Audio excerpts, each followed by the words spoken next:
மனுஷனை நிமிர்ந்து தலை நிமிர்ந்து வைப்பது, அவனுக்கான முக தோற்றத்தை அளிப்பது, அவனுக்கான செய்கைகளை, நரம்பு மூட்டுக்களை, எலும்புகளை தந்திருப்பது இறைவன் இல்லையா? இது அல்லாஹ் சிந்திச்சு பார்க்க சொல்றான். இரையச்சம் வருவதற்குண்டான வழிகளில் ஒன்றாக அல்லாஹும் இதைத்தான் சொல்றான்.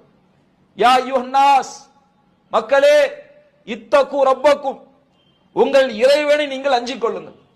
அல்லாஹ் அஞ்சனும்னா எப்படி அஞ்சுறது?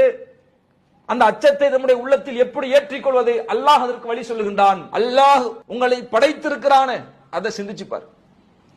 இந்த உலகத்தில் நாம் படைக்கப்பட்டிருக்கிற வெறும் அற்ப படைப்பு என்கின்ற அந்த படைப்பின் உண்மையை நாம் உணர ஆரம்பித்தால் அல்லாஹுவை பற்றியான இறை அச்சம் நம்முடைய உள்ளத்தில் இலகுவா வரும். என்னுடைய விருப்பம், என்னுடைய ஆசை, என்னுடைய நோக்கம், நான் நினைச்சதுதான், நான் யோசிச்ச மாதிரி தான் என் வாழ்க்கை இருக்கும் என்று சொல்றோமே, எது இந்த உலகத்தில் நம்முடைய விருப்பம்? நம்முடைய எலும்புகள் நாம தீர்மானிச்சு வந்ததா? நம்முடைய தாய் தந்தையர் நாம் தீர்மானிச்சதா?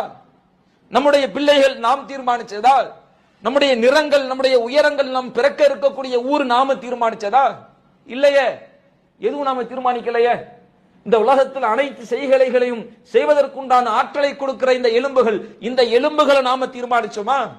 இந்த நீளத்தில் இருக்கணும், இந்த உயரத்தில் இருக்கணும், இங்க இங்க மூட்டுக்கள் இருக்கணும், இங்க இங்க அசைவுகள் இருக்குன்னு நாம தீர்மானிச்சோமா? இல்லையே. இதை சிந்திச்சு பார்க்க சொல்றா இறைவன். உங்களை படைத்திருக்கிற அந்த படைப்பின் உண்மையை நீங்கள் சிந்திக்க ஆரம்பித்தால் இறைவனை பற்றியான இறை அச்சம் உங்களுடைய உள்ளத்தில் ஆட்டோமேட்டிக்கா வரும். அப்ப அதை சிந்திச்சு பாருங்க.